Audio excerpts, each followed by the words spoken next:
there's been this new application that I've been keeping an eye on and sort of seeing here and there online being used for different things, and that's ChatGPT.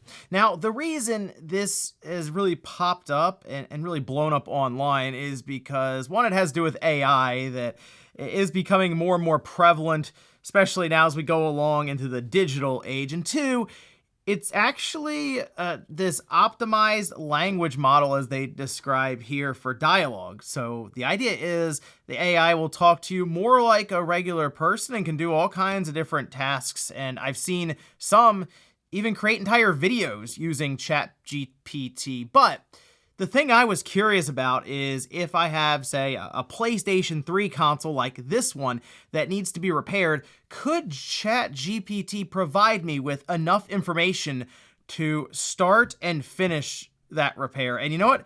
I figured that's what we would try out today. So if you guys enjoy the video, make sure you like it and subscribe if you're new. So what I have here to start is a PlayStation 3 that I did pick up on eBay.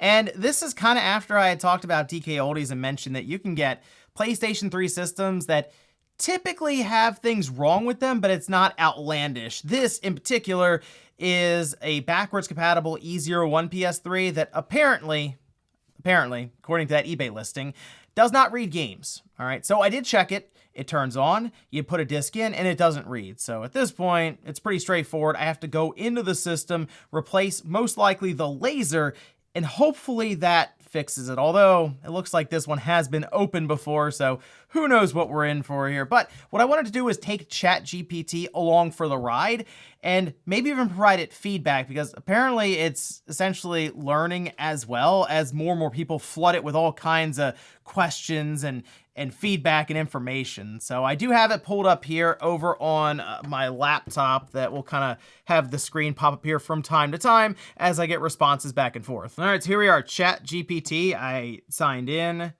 I did the whole phone verification thing, and it comes up with a free research preview with their goal to get external feedback in order to improve their systems, make them safer.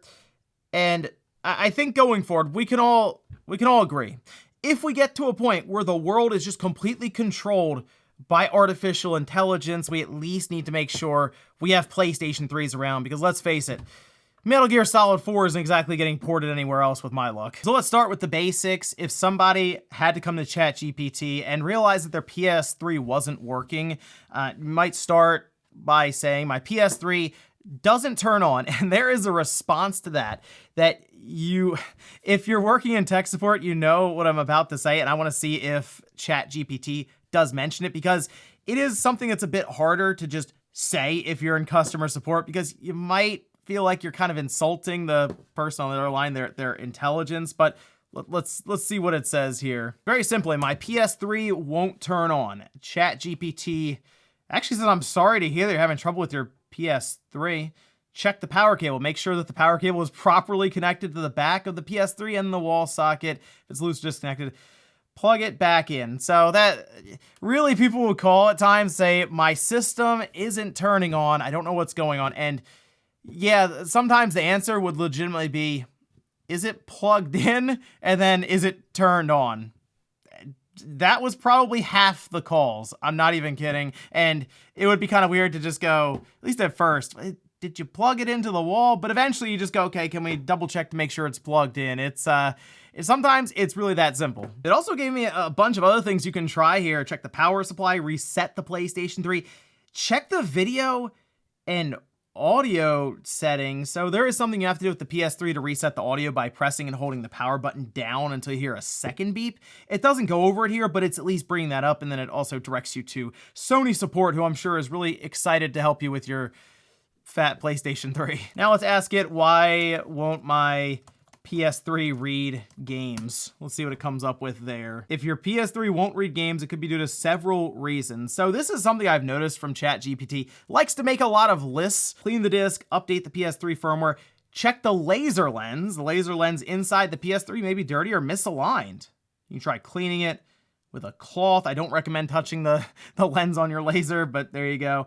And it does say if it doesn't work, you may need to have it professionally cleaned or even replaced. So it did bring up the laser potentially inside as a problem, and that it might need to be changed out. So let's say I've reviewed my options at this point, and I am going to try changing out the laser with a brand new one. And I guess the first thing I have to ask is, what tools do I need to open this PlayStation 3? So what tools do I need to open a PS3 system?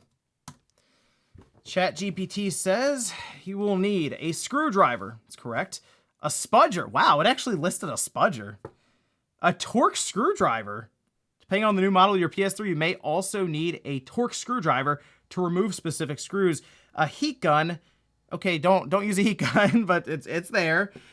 Wow, that's actually not bad. Okay, so a screwdriver, small Phillips, a spudger, which is like a plastic pry tool that I do have over here. A screwdriver and a heat gun. No mention of tweezers. Does mention reflowing the solder on the chips, though. Ooh, okay. And it's important to notice opening your PS3 system may void its warranty. Wow, okay, that's not bad so far. But what kind? Okay, what sized Torx screwdriver do I need to open the PS3? Let's see what it says there. Depends on the model of your PS3. Wow, look at this. It lists everything. T10 for the original PlayStation 3. That's correct. T8 for the PS3 Slim and Super Slim T8. Wow, that's I list the hard drive size. Okay, hold on. There's no 80 gig model. This is the 80 gig model. See, I'm lost now. Okay. Well, maybe I'll let it know. Okay, I'll say the 80 gigabyte PS3 model also needs a T10 Torx screwdriver, right? We'll just help it out.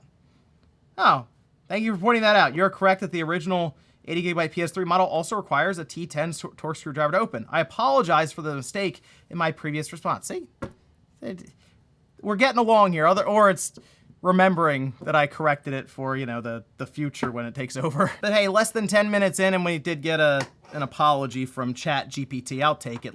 I also want to check to make sure that the hard drive in here is indeed the 80 gigabyte model. Again, this is from eBay, so who really knows at this point? It is indeed the stock Momentous Seagate 80 gigabyte drive, so it doesn't look like it's been changed out. Okay, T10 out. Let's see what we're dealing with in here. A lot of dust around the edges, but the good news is I don't see any screws missing, even kind of under here. So I'm very hopeful that this has just not been opened and maybe they just ripped out sort of the plastic stopper that was in here and realized they didn't have the driver to get in. Removing all the Phillips head screws around here, we'll lift this up. I'm hoping that the tape holding down the cable for the front. Oh, yep, it is. It's still taped down right here. That's almost always broken just like that if somebody's been in here.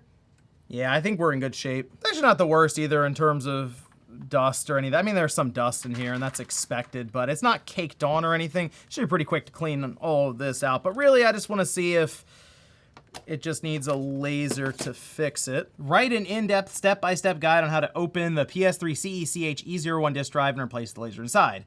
Okay. Wow, look at this. ChatGPT is going to town right now. Okay. We have all the stuff that I need in order to open it. Includes the T10 Torx screwdriver, spudger, laser replacement. Move top cover, remove power supply, remove the disk drive. So let's review some of the steps they have. Removing the top cover, remove power supply. The power supply doesn't have to come out. That can stay in there for the disk drive. Step 4, remove the disk drive. Remove 2 screws. Well, the 2 screws actually go through the top cover, so that was technically already done as well. Carefully lift the cover off the disk drive. So it's skipping many, many steps here when it comes to the laser itself and the disk drive, opening it up.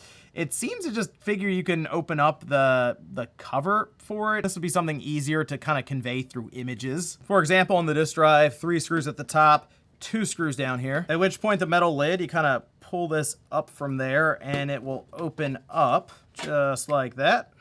Then on top of here, we have 1, 2, 3, 4, 5 screws, and then there is actually a cable that runs down and around here you want to be careful of. This has to be unplugged. This is the sensor so that when the disc goes in and it hits it right here, it knows to start the motor and pull in the disc and then drop it in to read. See, if you don't unplug that cable and you go to open this up, you might actually just completely rip it, and then you'll have to get a new sensor for the top. With those screws out though, we can flip this over. Just a little magnet that we'll use to test it with, and that's our laser. Now, the other question I guess I have for ChatGPT is, what kind of laser do we need to replace it with? Okay, the PS3 CECH E01 model uses a Blu-ray disc laser lens with the model number KES410A.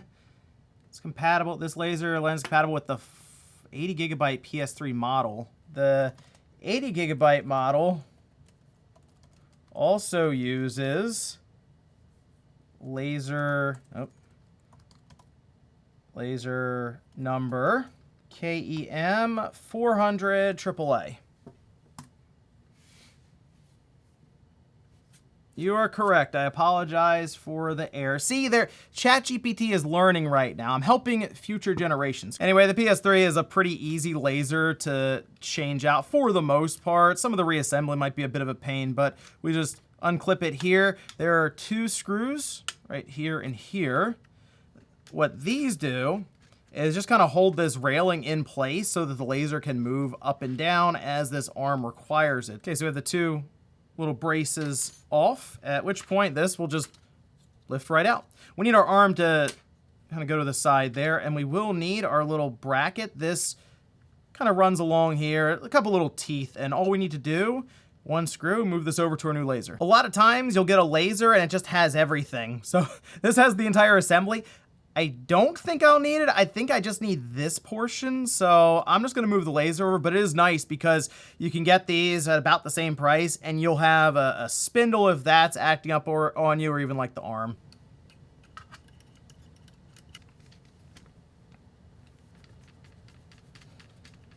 And ladies and gentlemen, it's that simple. New laser is in, it's locked in. We have both brackets screwed down. Got to put the top of it on, and we'll put a disc in and see if it reads. So a very quick preliminary test.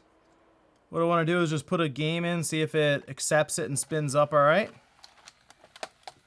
Drops down. All right. Looks good.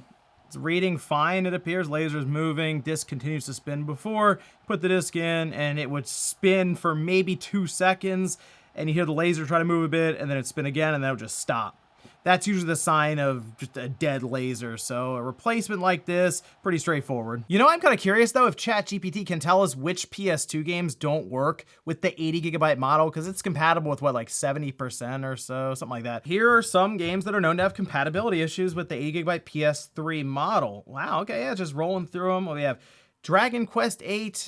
Oh, really? See, I didn't realize Dragon Quest VIII wasn't compatible. Wow, Suikoden 5, Maximo.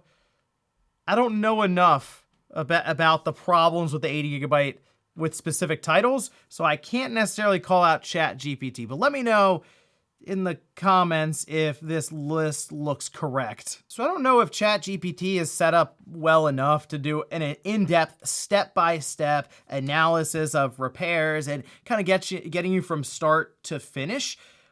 But I guess as you're going through it, if you run into an issue and you're like, okay, what do I do here? Or how do I do this? Or what tools do I need? It can be, I think, a pretty good assistant. So check this out. I decided to go back and just ask ChatGPT again about the laser that goes into the E01, mostly because I corrected it earlier. Now it mentions the 410A and then gives me a list of other lasers that are compatible, which does include the 400 AAA. So if it legitimately takes things like, I guess, corrections or just more information in and use it. I'm not sure if that's how this is all working out, but I got a better response now than I did earlier. Or who knows, maybe I have to ask it in just very specific ways to get those kind of answers. Let me know if you're someone really familiar with ChatGPT and how all of this is working, if that seems right. But all in all, it was kind of interesting to see what the ChatGPT software, I guess, could do as I'm going through the system, asking questions here and there. I still think it's a ways off from being a reliable companion when it comes to going through step by step if you don't know exactly what's going on in a system, but it can certainly provide some help, especially with tools needed and maybe even laser compatibility now. But let me know what you guys think about this one down below. It's just kind of a fun, unique idea to put on a spin for a PS3 backwards compatible that I got off of eBay that, yeah, just needed a laser. Maybe we could try this with ChatGPT with some other systems and kind of put it through its paces with a system from Nintendo or even Microsoft. Thanks guys for watching, and I'll see you next time.